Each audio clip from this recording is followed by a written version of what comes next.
하나님 말씀 마태복음 1장 1절로 17절까지입니다. 찾으신 분 아멘 하시겠습니다. 천천히 한 목소리로 합독하시겠습니다. 시작. 아브라함과 다윗의 자손 예수 그리스도의 계보라. 아브라함이 이삭을 낳고 이삭은 야곱을 낳고 야곱은 유다와 그의 형제들을 낳고 유다는 다말에게서 베레스와 세라를 낳고 베레스는 헤스론을 낳고 헤스론은 람을 낳고 람은 아미나답을 낳고 아미나답은 나손을 낳고 나손은 살몬을 낳고 살몬은 라합에게서 보아스를 낳고 보아스는 룻에게서 오벳을 낳고 오벳은 이새를 낳고 이새는 다윗 왕을 낳으니라.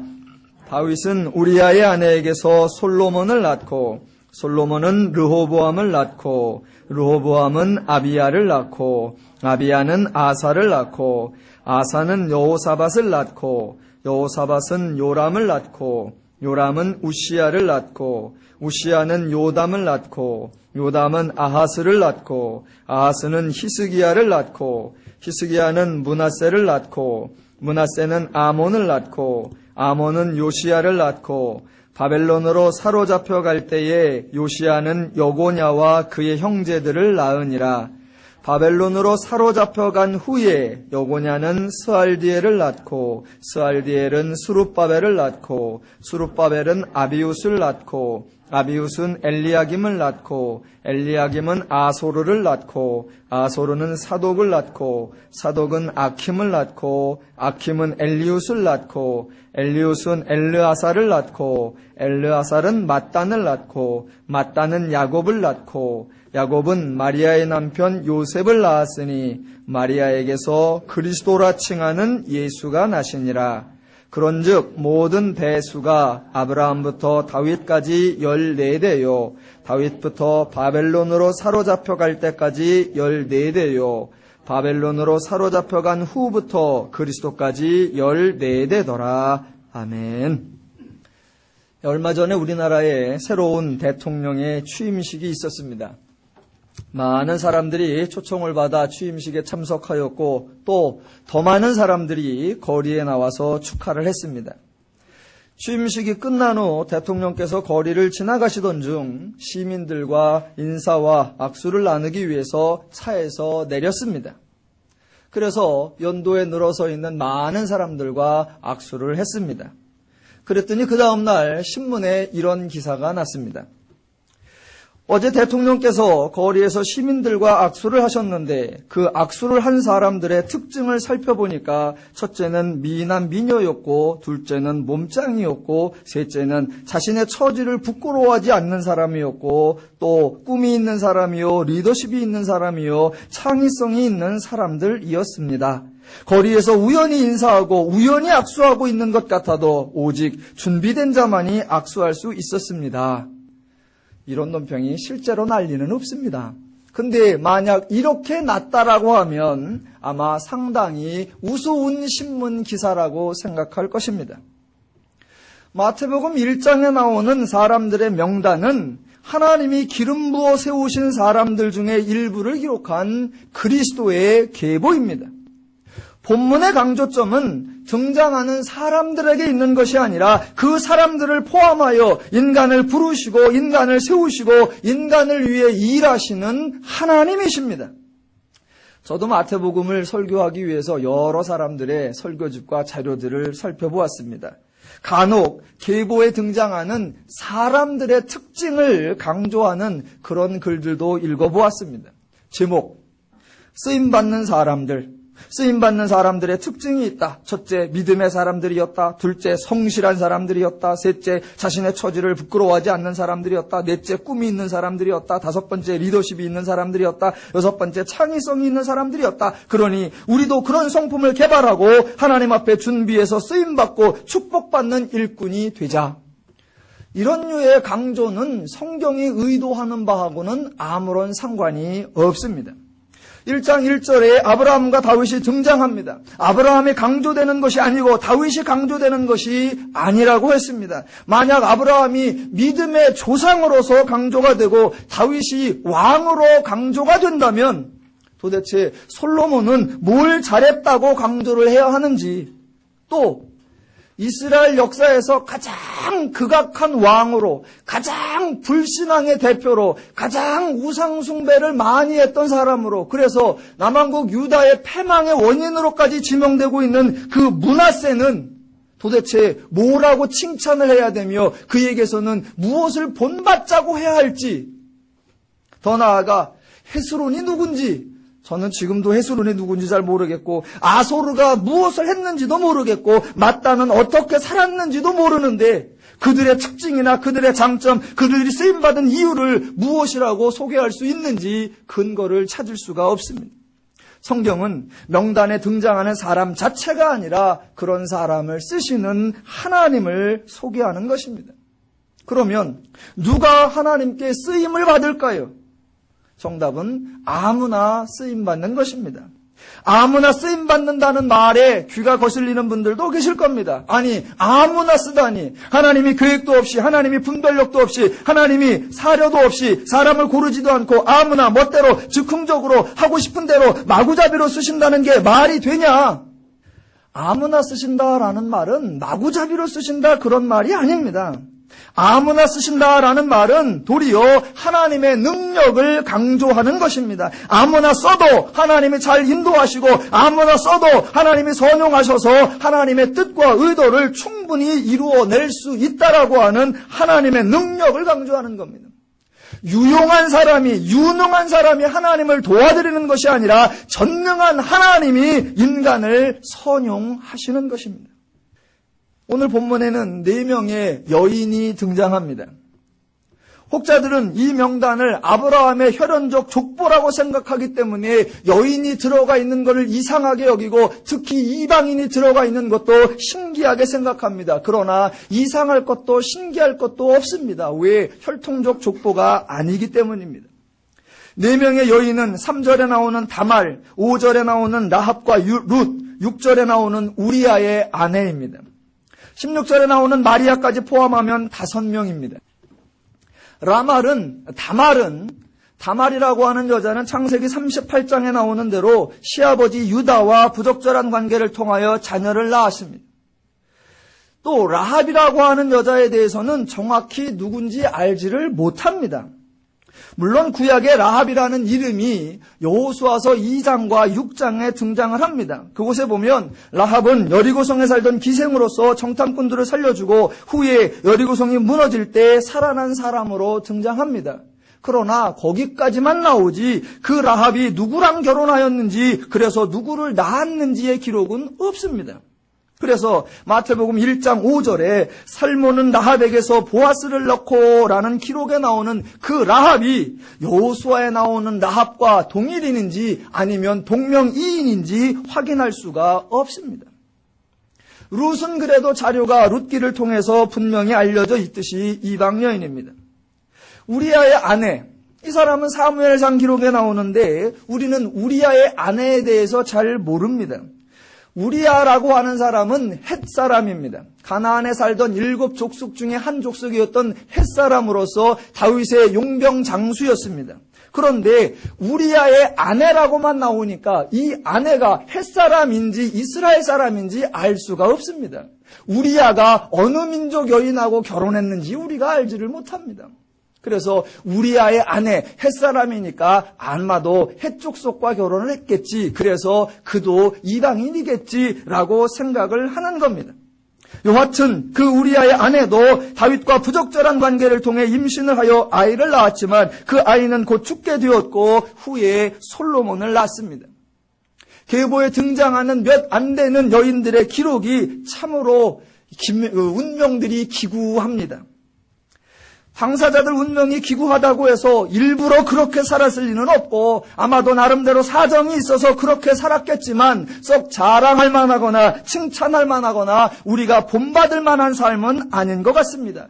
그럼에도 불구하고 그들의 이름이 그리스도의 계보에 올라가 있는 것입니다.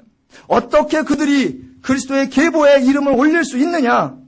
하나님이 그들을 부르시고 하나님이 그들을 선용하셨기 때문입니다. 그런 준비되지 못한 사람들, 그렇게 품행이 방정치 못한 사람들 때문에 하나님의 일하심이 제한되거나 중단되거나 어긋나거나 방해받지 않는다는 것입니다. 도리어 하나님은 그런 사람들일지라도 그런 사람을 불러다가 거뜬하게 하나님의 역사를 이루어 내신다는 겁니다. 그분이 하나님이시고 하나님이 그렇게 하신다는 것을 강조하고 있습니다. 가끔 그 쓰임받는 사람의 특징에 대해서 설교하거나 강의를 하시는 분들이 있습니다. 그러면 저도 이제 그런 강의나 설교를 들을 때가 있습니다. 그런 걸 듣고 있을 때 저는 그분을 보면서 늘 마음속에 궁금함을 가지고 있습니다. 그렇게 말하고 있는 본인들은 그렇게 쓰임받고 있고 그렇게 준비되었다고 생각을 하고 있는 것일까? 저는 지금 하나님께 쓰임받고 있습니다. 저는 분명히 하나님께 쓰임받고 있습니다. 그러면 저는 왜 쓰임받고 있을까요? 저는 하나님이 왜 저를 쓰시는지 너무나 분명하게 알고 있습니다.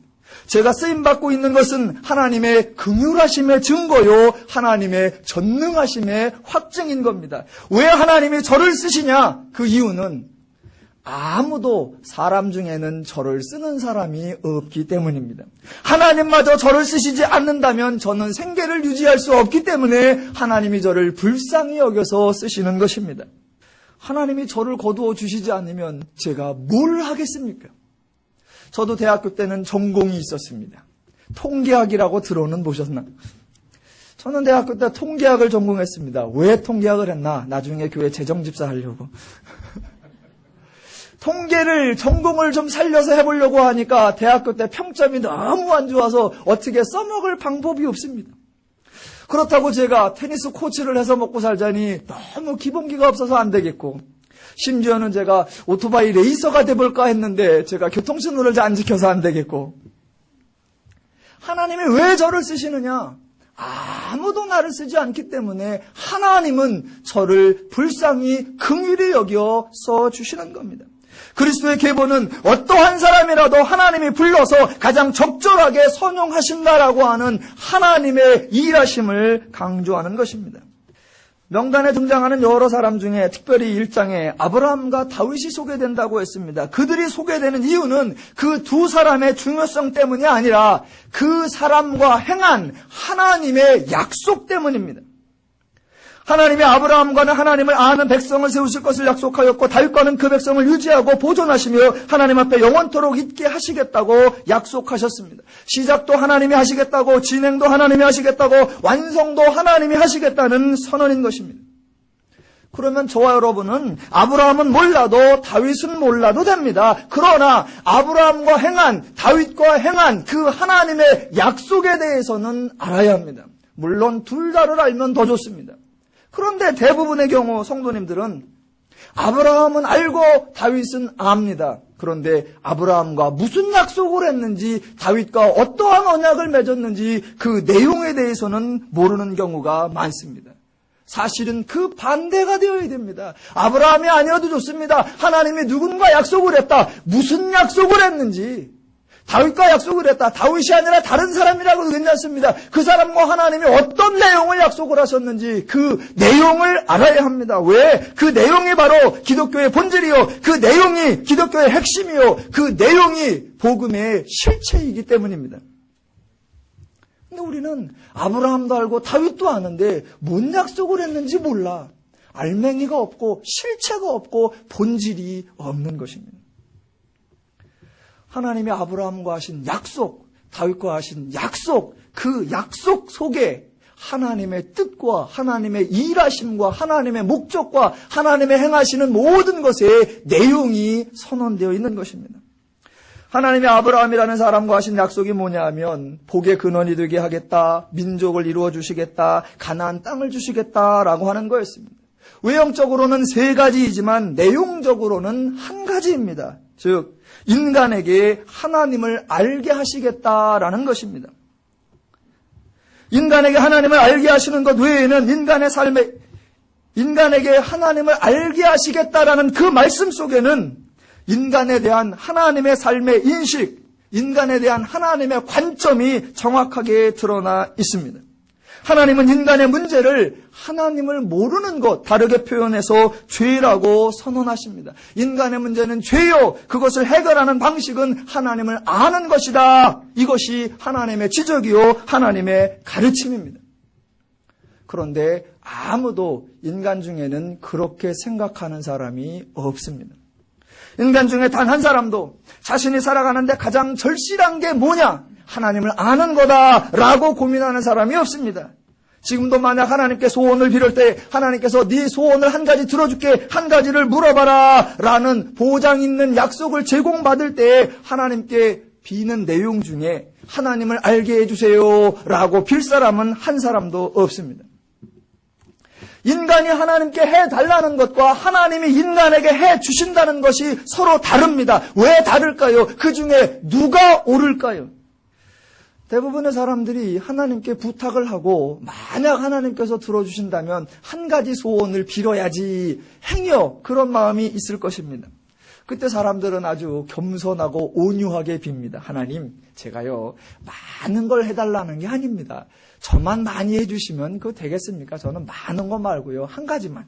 또 하나님, 이것저것 여러 가지 해주시면 제가 다 감당을 못하니까 그냥 작은 거 한 가지만 해주세요. 간단합니다. 뭐 돈. 인간은 문제를 그렇게 봅니다. 하나님이 보시는 인간의 문제에 대한 하나님의 선언이 바로 마태복음 1장 1절에 등장하는 것입니다. 아브라함과 다윗이 등장하여 아브라함에게 하신 약속, 다윗에게 하신 약속, 그 내용이 인간에게 하나님을 알게 하시겠다라고 하는 그 선언이 바로 예수가 왜 오는 것이며 그 예수가 와서 무엇을 하는 것이며 그 결과 인간은 어떻게 될 것인가, 그 모든 내용이 함축되어 선언되는 것이 바로 1장 1절입니다. 예수는 그리스도의 계보를 따라 나와서 그리스도의 사역을 감당할 것입니다. 아브라함과 다윗에게 약속하신 내용에 기초하여 우리는 예수께서 행하실 사역을 이미 다 짐작할 수 있는 것입니다. 아브라함과 다윗에게 하신 약속에 근거하여 보면 하나님은 인간의 문제를 가난이라고 보지 않습니다. 그래서 그리스도로 오신 예수님은 경제 살리기에 올인하지 않을 것입니다. 하나님은 인간의 문제를 교육이라고 보지 않습니다. 그래서 예수님은 교육제도 개선에 전념하지 않을 것입니다. 하나님은 인간의 문제를 환경이라고 보지 않습니다. 그래서 예수님은 환경 보존에 몰두하지 않습니다. 하나님은 인간의 문제를 질병이라고 보지 않습니다. 그래서 예수님은 병원을 세우고 의료기술 개발에 몰입하지 않습니다. 하나님은 인간의 문제를 사회의 양극화라고 보지 않습니다. 그래서 예수님은 양극화 해소에 수고하지 않습니다. 대신에 예수님은 십자가를 지시고 인간의 죄를 해결하십니다. 왜? 인간 문제의 본질이 바로 죄이기 때문입니다. 그래서 하나님에게, 아브라함에게 하나님을 아는 지식을 주겠다고 했고 다윗에게 그 약속을 유지시켜 주겠다고 말씀하시는 겁니다. 왜? 죄인 스스로는 자기의 문제를 모르고 하나님을 찾아낼 방법도 없는 것이며 더 나아가 그에게 하나님의 지식을 알려주어도 스스로 그것을 지키고 보존할 힘과 능력이 없다는 것을 하나님이 아시는 겁니다. 그래서 하나님이 알려주시겠다 약속하시고 알려주신 내용을 지켜주고 보존해 주겠다고 약속하시는 것입니다. 그래서 그 약속을 이루시기 위하여 예수가 오셨고 예수는 인간의 죄 문제를 해결하러 오신 것입니다. 도올 김용옥 씨가 기독교에 관한 책 2권을 출판을 했습니다. 도올 김용옥 씨가 기독교에 관한 책 2권인데 제목이 한 권은 도마복음 이야기, 또 한 권은 큐복음서라는 책입니다. 도마복음서라는 게 뭐냐면 예수님의 제자 중에 한 사람이었던 도마가 기록한 복음서라고 알려져 내려오는 책입니다. 그러니까 마태, 마가, 누가, 요한이라고 하는 사람이 썼다라고 알려지는 4복음서가 있고 그 외에도 문서상으로 전해오는 게 있습니다. 예를 들면 도마가 쓴 도마복음서 또는 예수님을 팔았던 유다가 쓴 유다복음서 또는 베드로가 쓴 베드로복음서 이런 것들이 가끔 사본에 의해서 밝혀집니다. 그런데 그 내용을 좀 보면 마태, 마가, 누가, 요한에 나오는 4복음서와의 내용과는 조금 다르고 신학적으로도 다르고 조금 메시지명으로도 달라서 이것을 정경으로는 인정하기가 좀 힘들다라고 해서 정경은 안 되고 다만 당시의 문서로서 참고 자료로 이용되는 그런 것 중에 하나가 도마복음서입니다. 그래서 그 도마복음서에 관한 책 하나하고 또 하나가 큐복음서입니다. 큐복음서라는 건 원래는 없습니다.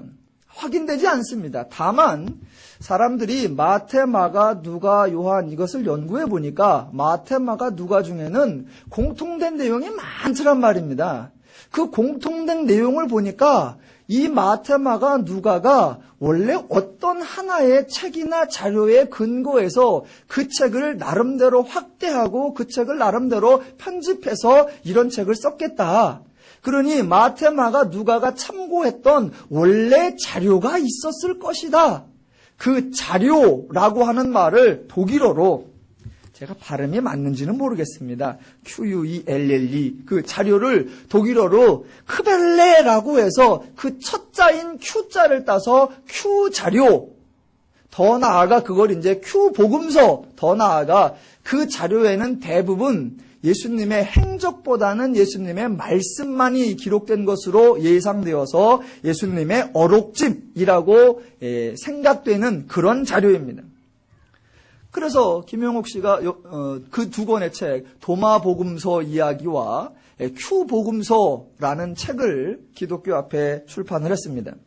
그런데 그 두 권의 책 속에서 다루려고 하는 내용이 뭐냐 하면 사복음서에 나오는 예수에 관한 신앙적인 내용들은 역사적으로 확인될 수 없기 때문에 모두 빼버리고 그냥 예수가 주었다고 생각하는 좋은 인생의 교훈을 배우자라는 게 결론입니다. 그래서 성령으로 잉태됐다는 얘기 빼자. 사단에게 시험을 받았다는 얘기 빼자. 온갖 이적 얘기 빼자. 바다를 걸었다는 얘기 빼자. 자신을 하나님의 아들이라고 말하는 거 빼자. 십자가 사건 빼자. 부활 빼자. 그리고 그냥 그가 행한 좋은 교훈만 생각하자. 그가 말한 내용을 보니 얼마나 좋은 풍성한 인간의 지혜가 있느냐. 좋은 말 같습니다. 그러나 그것은 인간 문제의 본질과 인간 문제 해결에 관한 하나님의 관점에 대해서 오해하는 것입니다. 여러분에게 한번 의견을 여쭤보겠습니다. 여러분이 행복에 관한 지혜가 부족해서 삶을 평화롭고 자유롭게 살 수 있는 교훈이 부족해서 행복을 못 누리시고 자유를 못 누리십니까? 그 교훈이 부족해서 예수라는 분이 오셔서 그 교훈 하나를 더 얹어주거나 한 번 더 반복하기 위하여 그래서 오십니까? 부부관계를 하나 예를 들어보겠습니다. 이미 부부관계를 오래 하신 분들은 나름대로 사시는 노하우가 있으니까 그렇다 치고 한번 새로운 이 신혼부부 예를 한번 들어보겠습니다. 신혼부부일 때 여러분 생각해 보십시오. 결혼식 때 주례사한테 무슨 말씀을 들으셨습니까? 이 자리에도 제가 결혼 주례를 섰던, 그래서 저한테 주례사를 들었던 사람도 앉아 있습니다. 뭐라고 했겠습니까? 저도 그렇게 말했습니다. 서로 이해하고 서로 배려하고 서로 상대방의 입장에서 생각하며 살아라. 저 사람의 행복이 내 행복이요, 저 사람의 기쁨이 내 기쁨이라고 생각하면서 살아라. 아니, 그걸 몰라서 신혼부부가 싸웁니까? 그걸 몰라서 갈등하고 삐지고 다투고 집 나옵니까? 이런 얘기를 안 하려고 했는데 그렇게 좋은 얘기로 주례사를 잘 해줬더니 둘이 싸워갖고 삐져서 우리 집으로 왔더라고. 누구라고는 말을 안 하겠어요. 그걸 몰라서 그러느냐고요. 인생의 교훈을 몰라서, 삶의 방법을 몰라서. 성공하고 돈 버는 방법에 관해서도 마찬가지입니다. 여러분, 정보가 부족하고 지혜가 부족해서 성공 못하고 부자 못 됩니까? 저는 다 압니다. 첫째, 장사 잘하고 성공 잘하려면 목이 좋아야 된다. 둘째, 친절해야 된다. 셋째, 값싸고 좋은 물건을 많이 팔아야 된다. 넷째, 남보다 1시간 먼저 시작하고 1시간 늦게 끝나야 된다. 아니, 그걸 몰라서 성공을 안 하고 그걸 몰라서 실패하냐고요.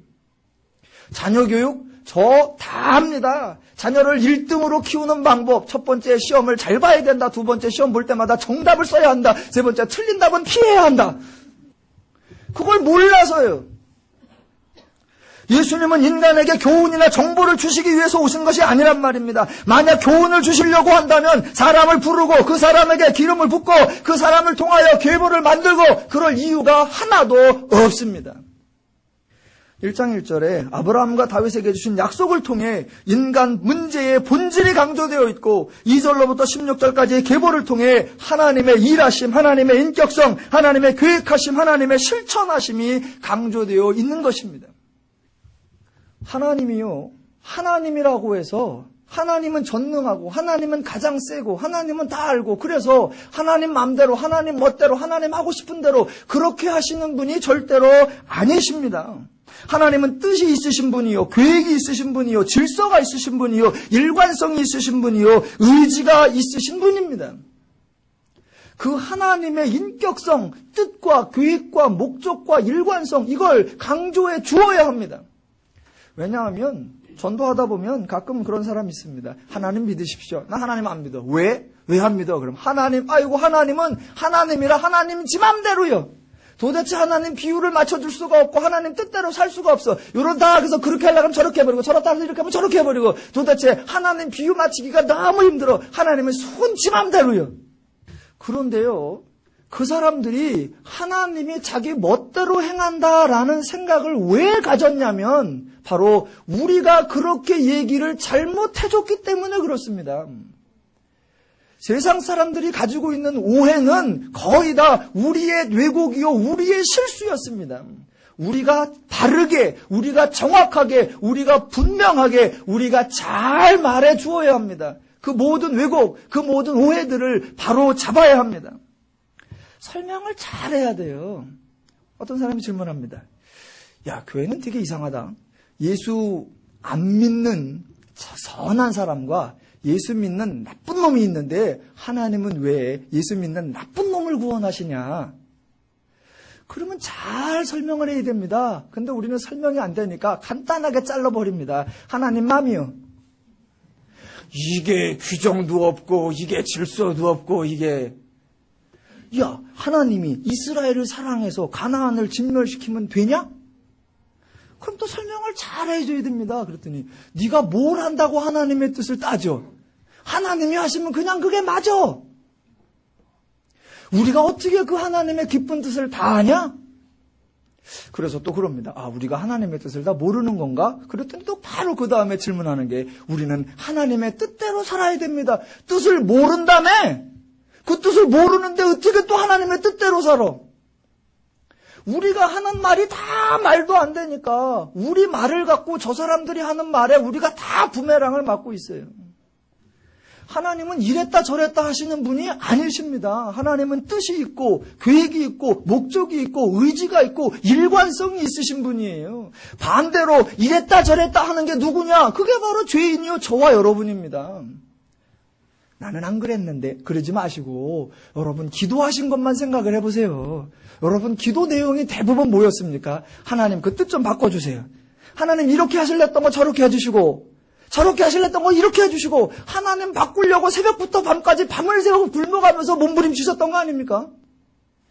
하나님은 뜻이 있으신 분입니다. 하나님이 우리처럼 그렇게 왔다 갔다 하시는 분이 아니십니다. 이렇게 말하면 또 금세 반론이 들어옵니다. 내가 그래서 하나님을 안 믿어. 아니, 왜 또 안 믿어? 그러면 컵봐. 하나님의 뜻이 있고 하나님이 다 정해놨다며. 이게 또 뭐로 빠지냐? 숙명론으로 빠져버린단 말입니다. 나는 예수 안 믿어. 왜? 하나님이 그렇게 정해놨을 거예요. 이게 하나님이 마음대로 한다라는 것을 바로잡기 위하여 인격성을 말해야 되고, 그러나 숙명론이 되지 않기 위하여 하나님이 어떤 면에서 인간을 도우시고 어떤 면에서 인간을 회복시키는가 잘 설명을 해야 되는데 우리가 그걸 다 엉망으로 해보니까, 안티 기독교에 관한 인터넷 사이트를 읽어보면요 참 재밌습니다. 근데 그 재밌는 게 너무나 가슴이 아파요. 가슴이 아파. 왜? 우리가 잘못 설명한 게 너무너무 많아요. 너무너무 많아요.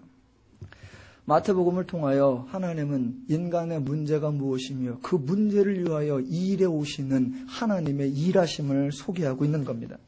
마태복음 1장 17절에 보면 시대의 구분이 등장합니다. 그런즉 모든 대수가 아브라함부터 다윗까지 14대요. 다윗부터 바벨론으로 사로잡혀갈 때까지 14대요. 바벨론으로부터 사로잡혀간 후부터 그리스도까지 14대더라.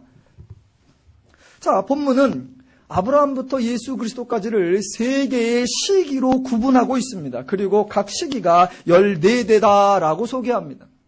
그런데 이게 좀 문제가 됩니다. 14대라는 표현이 실제적으로 맞지 않기 때문입니다.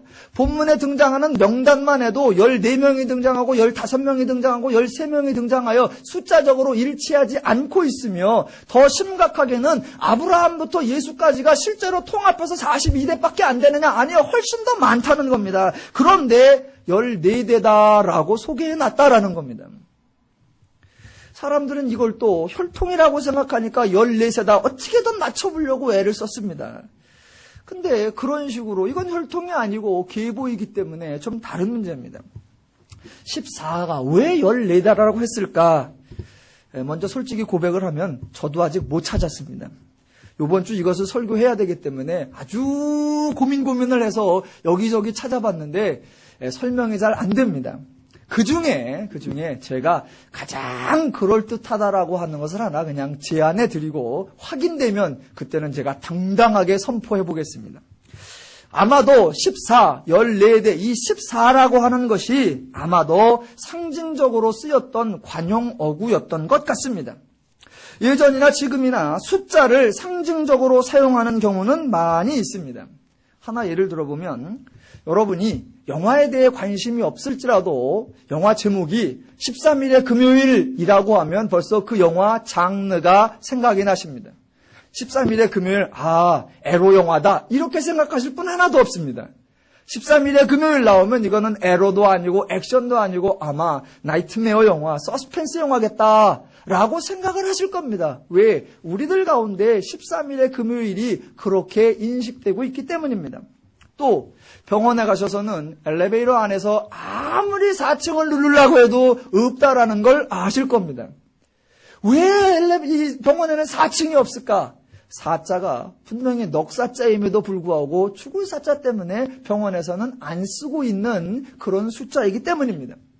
그런 용례처럼 성경에도 숫자를 관용적으로 사용하는 경우가 있습니다. 예를 들어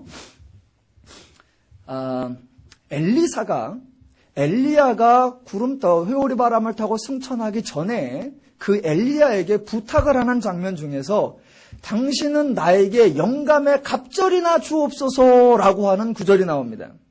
그 영감의 갑절이라고 하는 표현이 말 그대로 2배를 달라 이런 표현이 아니라 성경상에서 두 몫을 줄 때에는 장자를 인정하거나 계승자나 후계자로 인정할 때에 두 몫을 주는 것으로 나옵니다. 그러니까 신명기에 보면 자기의 부인이 여럿이 있어서 아들들이 여럿이 있을 때 그때 누구를 장자로 삼느냐? 그 장자 삼는 자에게 두 몫을 주는 겁니다. 그러면 두 몫을 받았다. 그거는 장자나 후계자가 되었다는 것이고 반대로 두 몫을 주세요라고 하는 건 장자나 후계자로 인정을 해달라는 말입니다.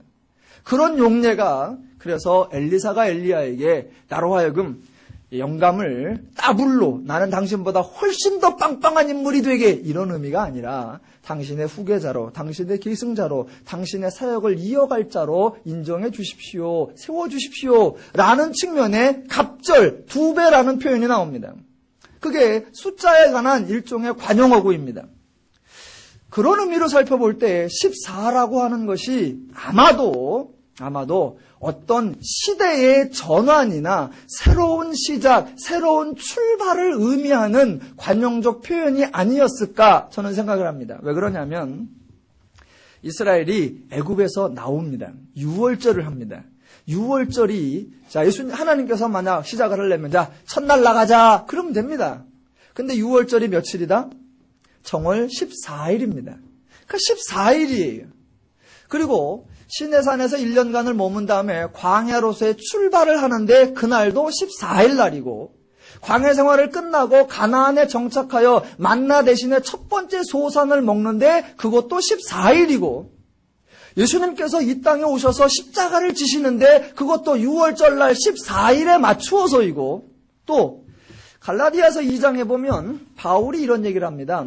내가 예수 믿는 사람을 잡으러 다니다가 이제 다메섹 도상에서 예수를 만나서 예루살렘에 와서 도리어 예수를 선포하였다.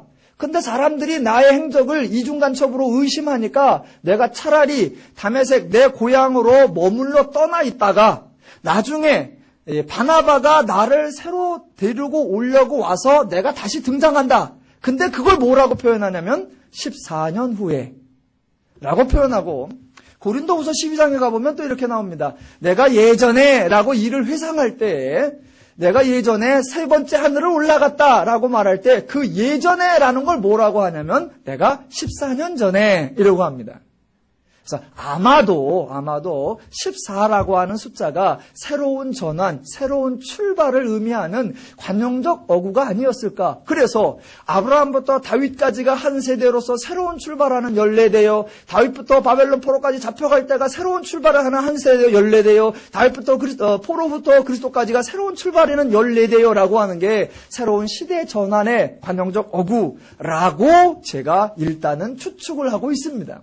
그래서 예수님 당시에 성서 문헌이나 아니면 일반 문헌을 조금 더 조사를 해서 확증이 되면 여러분에게 좀 알려드리겠습니다. 여하튼 지금 14라는 게 중요한 게 아니고 세 시기로 구분하였는데 그 시기에 구분점이 무엇이냐, 각 시기의 특징이 무엇이길래, 즉 세 시기로 구분할 수 있는 특징이 무엇이고 또 예수님은 왜 그때 오셨냐라는 겁니다.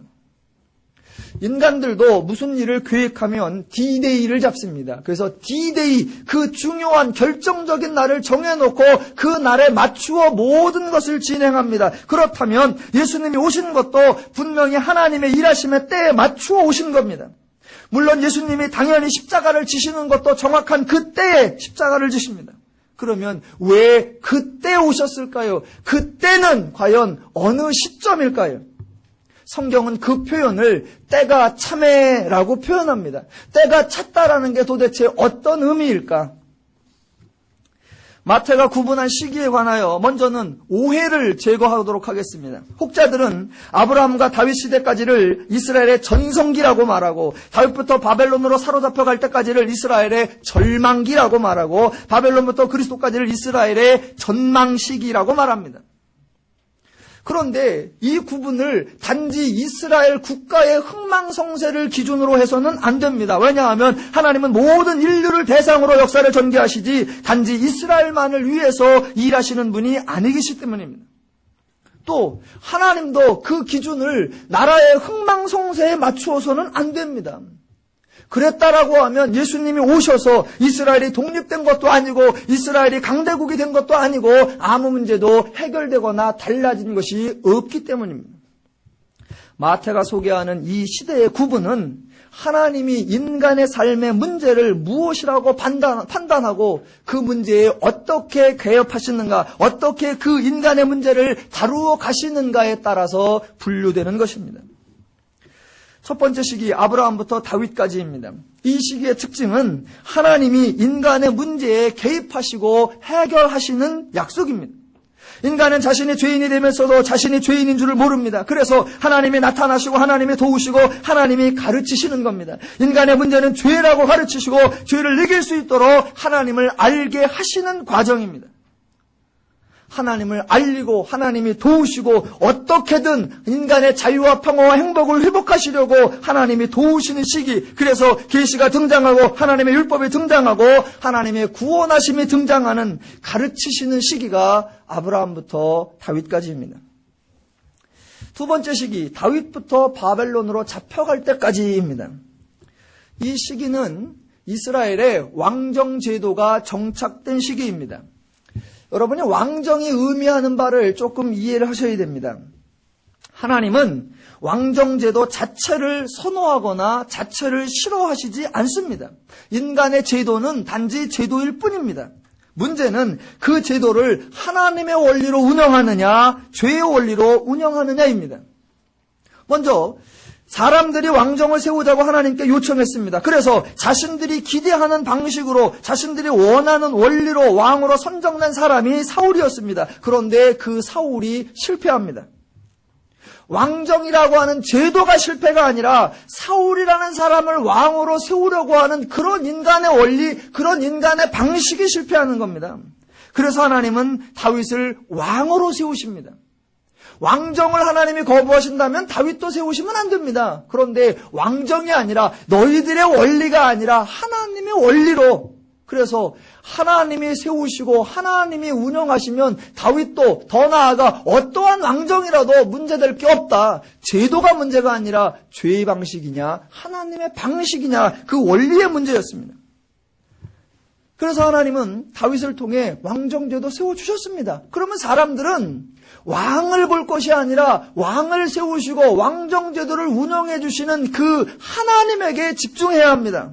그런데 다윗 시대에 왕정제도가 정착이 되니까 사람들이 하는 말, 야, 이제사 왕정이 자리를 잡았다. 사울 때에는 왕정 초기라 너무 질서가 없어서 그랬다. 그런데 이제 왕정제도가 안착이 되어서 이제 이 왕정제도가 세습적으로 인정되고 이 왕정제도를 통하여 우리가 안정을 취하자라고 하는 겁니다.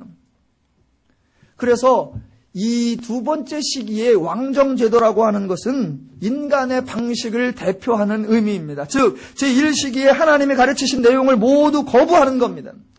인간의 문제는 죄라는 하나님의 인식 대신에 인간의 문제는 제도나 구조라고 생각하는 것이고, 인간 문제의 해결은 하나님을 알아 죄를 이기는 것이라는 하나님의 인식 대신에 인간 문제 해결은 강한 나라, 큰 나라를 세우는 것이라고 하는 인간의 죄의 방식이 드러난 시기가 바로 두 번째 시기입니다. 그리고 그 시기의 결론이 뭐냐? 그 인간의 문제의식과 인간의 해결 방안의 궁극적 모습이 뭐냐? 실패라는 겁니다. 그것으로는 해결이 되지 않는다. 도무지 평화와 자유와 안식을 누릴 수 없다라는 겁니다. 아브라함부터 다윗까지는 하나님이 가르치시는 시기, 다윗부터 바벨론으로 포로가 잡혀갈 때까지는 하나님의 가르침을 거부하고 자신들의 방법을 따라 문제의 해결을 시도해 본 시기. 세 번째, 바벨론으로 잡혀간 후부터 그리스도까지. 이 세 번째 시기에 관해서는 저와 여러분이 세계 역사를 좀 참고해야 합니다. 세 번째 시기에 대하여는 성경 자체에는 내용의 기록이 별로 없습니다. 흔히 구신약 중간시대라고도 하고 흔히 하나님의 말씀이 없다 하여 암흑시대라고 합니다. 이 시기에 있어서 인류 역사의 중요한 몇 가지만을 확인해 보겠습니다. 이 시기는 대략 주전 한 500년경부터 시작해서 예수님 출생 때까지입니다. 이 바벨론 포로로 잡혀간 때부터 예수님께서 나시는 그 주전 500년부터 서기 1년까지 그때에는 인간의 학문이 발달하는 시기였습니다. 철학자들의 학문적 탐구들에 의하여 인류의 기원, 인간의 존재 등에 대한 심오한 연구들이 진행되었고 현재까지도 강력한 영향력을 펼치는 진리라고 간주되는 것들이 발표됐던 시기입니다. 또 자연주의 철학자들의 우주의 생성과 존재, 운영에 대한 탐구가 펼쳐졌고 소크라테스를 시작으로 자연에 대한 관심이 인간에 대한 관심으로 전환되었고 플라톤과 아리스토텔레스에 접어들어서 실존과 현상에 대한 이해가 전개되었던 시기. 이러한 발달이 가능하도록 도와주었던 것이 헬라의 영토 확장과 언어 통일이었고 더 나아가 학문이 발달하여 정치학, 윤리학, 기하학, 수학, 의학, 철학 등이 모두 다 발달해서 그 시대의 그 인간의 학문을 헬레니즘이라고 대표할 정도입니다. 또 그 시대의 특징이 하나 있는데 뭐냐면 종교가 발달하였다라는 겁니다. 그 시대에 동양에서는 공자가 활동하여 유교의 틀이 갖추어지게 되었고 또 인도에서는 시타르트가 나와서 불교의 깨달음을 설파하였고 또 이스라엘에서는 그 시대에 구약의 야훼 종교가 유대교로 전환되는 그런 시점이었고 중동에서는 자이나교나 조로아스터교가 그때 발흥하게 되는 것입니다. 그 종교들의 특징은 뭐냐면 자기들 방식대로 인간의 문제를 진단하고 인간 문제의 해결을 제안하였다라는 것입니다. 바로 이러한 인류 문명의 가장 찬란한 발달이 시작되고 전개되는 꽃을 피기 그 시작하는 직후에 예수 그리스도가 오시는 것이며 바로 그때를 성경은 때가 찼다라고 말하는 겁니다. 하나님이 말씀하시는 때가 찼다는 게 무슨 의미일까요? 하나님의 때가 차면은 인간이 동원할 수 있는 모든 방법을 다 동원했으며 이제 더 이상의 새로운 방법도 새로운 시도도 새로운 구상도 새로운 제도도 나올 수 없었다라는 것입니다.